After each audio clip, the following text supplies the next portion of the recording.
Assalamualaikum warahmatullahi wabarakatuh. Salam sejahtera untuk kita semuanya. Om Swastiastu, Namo Buddhaya, salam kebajikan.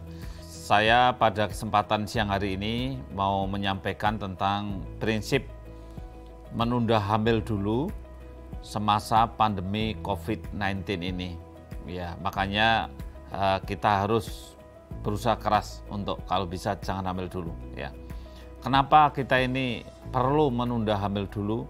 Karena saya katakan bahwa hamil muda itu adalah sangat rawan. Hamil muda itu sangat rawan. Ya, saya bisa cerita satu persatu seperti apa, tetapi sebelum saya cerita tentang kerawanan seperti apa hamil muda, saya akan sampaikan tentang sebetulnya bagaimana orang itu bisa hamil ya. Jadi prosesnya seperti apa. Gambar di mana ada calon-calon bibit dari suami yang namanya sperma. Dia masuk ke dalam lorong dari leher rahimnya perempuan itu, berjuta-juta sperma masuk ke sana dan dia akan jalan dengan cepatnya, iya. Dan sperma yang bagus dialah yang akan sampai kepada telur. Spermanya minimal 20 juta per cc, tapi telurnya cuma satu. Sehingga sering orang mengatakan we are the winner, kita adalah pemenang. Karena apa? Dari 20 juta itu hanya satu yang jadi dan jadilah Bapak Ibu sekalian, saudara semua. Sehingga kita lahir di dunia itu sebenarnya pemenang. Ya, jadi kalau ada orang loyo-loyo, tidak mau kerja, malas, itu bukan fitrahnya sebetulnya. Karena apa? Kita itu pemenang, mesti semangat, mesti hebat, ya, mesti menang. Itu. Karena kita adalah satu di antara 20 juta. Nah, oleh karena itu telur yang ada juga harus kualitasnya bagus, sperma yang ada kualitasnya juga harus bagus. Ini kalau kita lihat di gambar, ini telurnya satu, diserbu oleh 20 juta sperma per setiap cc-nya. Dan ini gambar ini adalah menunjukkan bahwa hanya satu sperma akhirnya yang akan masuk ke dalam telur itu. Dan Tuhan maha luar biasa, maha pencipta, maha pengatur. Kalau satu sudah masuk, maka yang lainnya itu sudah tidak mengganggu-ganggu lagi. Ya, tidak seperti orang pilihan kepala daerah itu. Kalau satu jadi lainnya ngerecok ya. Tapi kalau sperma dan telur itu luar biasa. Dia hidup di dalam sistem keesaan ilahi yang sungguh menakjubkan. Akhirnya jadilah kita, ya, jadilah kita. Ini saya tayangkan gambar ini, saya ingin sampaikan pada Bapak Ibu sekalian bahwa betapa prosesnya cepat sekali organ kita dibentuk. Kalau itu ada angka 1, angka 2, angka 3, angka 4, itu adalah artinya minggu. Bapak Ibu bisa lihat, saudara-saudara bisa lihat di angka 8. Angka 8 itu kan sudah lengkap sekali itu organnya, kepala, pundak, lutut, kaki, semua sudah ada itu. Dan itulah namanya periode fetus, namanya periode sudah fetus, sudah calon janin, bukan lagi embrio. Dan itu ternyata terjadi hanya dalam waktu singkat, hanya 8 minggu, artinya 8 kali 7 hari, dihitung dari menstruasi terakhir. Jadi kalau perempuan merasa telat, ibu-ibu merasa telat, baru telat sebulan, ternyata sudah luar biasa. Janin sudah jadi, baru telat sebulan. Dan disitulah saat-saatnya organ terbentuk, namanya organogenesis. Sehingga kalau orang itu akan cacat, ya cacatnya itu terjadi di awal kehamilan ini. Inilah makanya kita penting untuk berdiskusi tentang apakah kita itu bijak memulai hamil, kemudian menjadi hamil awal bulan atau awal kehamilan di masa pandemi COVID ini.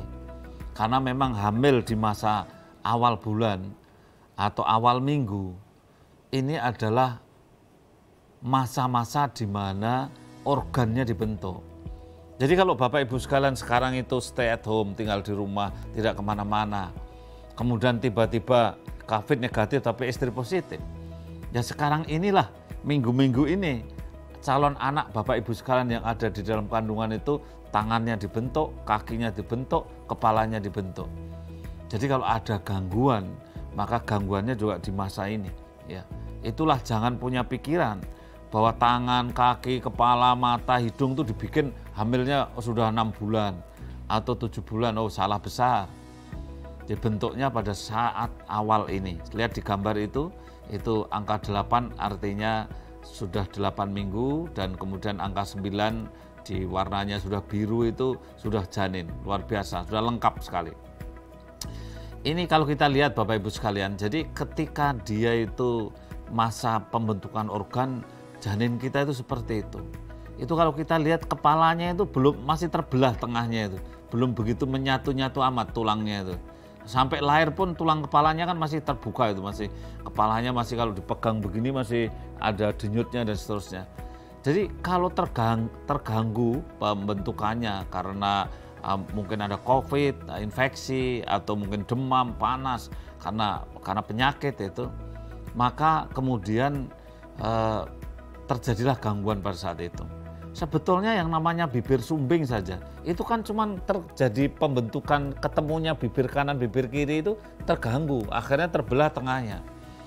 Dan terganggunya kapan? Ya saat ini, saat kira-kira hamil-hamilnya masih kurang dari 8 minggu ini. Saat itu, saat hamil bulan pertama, bulan kedua. Nah ini karena memang betul-betul baru membentuk organ. Sehingga ketika terjadi cacat seperti yang ada di gambar ini, maka kecacatan ini terjadinya pada saat awal kehamilan, bulan pertama, bulan kedua sudah finish, sudah selesai. Ya. Nah inilah makanya saya pesan betul, kalau tidak penting-penting amat, mungkin tidak perlu hamil. Ya, jangan ada hamil yang tidak terencana, jangan ada hamil yang tidak ada kepentingannya, jangan ada hamil yang tidak disengaja, jangan ada hamil yang tidak dikehendaki. Wah saya itu hamil tapi ini nggak sengaja. Wah ini saya hamil tapi sebetulnya ini kecelakaan dan seterusnya. Apalagi yang hamil masih di luar nikah, apalagi hamil yang masih usianya terlalu muda. Inilah risiko yang harus kita lihat. Ini kita lihat betapa sedih ketika kita melihat cacat-cacat itu terjadi, kemudian lahirnya seperti ini. Ketika sekarang ada mereka membiarkan untuk biar hamil, stay at home, kemudian kumpul istri, tidak pakai alat kontrasepsi. Ya kalau suntiknya telat, ya saya kira suntik masih bisa. Kalau selemah-lemahnya suntik nggak bisa, ya pakai pil lah atau pakai kondom. Jangan dibiarkan untuk kemudian kita tidak pakai kontrasepsi. Kalau memang betul-betul belum menginginkan kehamilan, dan memang saran saya di masa pandemi ini ditunda dulu kehamilannya. Kalau toh ada pasangan usia subur baru yang sudah merencanakan hamil, alangkah bijaknya ditunda dulu. Kita tidak tahu loh, ketika kita misalkan demam, kena COVID, kemudian kita harus mondok, harus dikasih obat ini, obat itu, dan seterusnya. Kita belum tahu bagaimana pengaruhnya terhadap organogenesis atau pengaruhnya terhadap pembentukan organ. Karena COVID ini adalah hal baru, sehingga banyak dokter-dokter belum meneliti apa pengaruhnya. Apalagi kalau dikasih obat, terus apa pengaruhnya obatnya kalau seandainya terjadi kehamilan. Ini baru berdiskusi tentang seandainya kita itu hamil muda, kemudian harus minum obat karena kita kena COVID, maka kita belum tahu dampaknya seperti apa.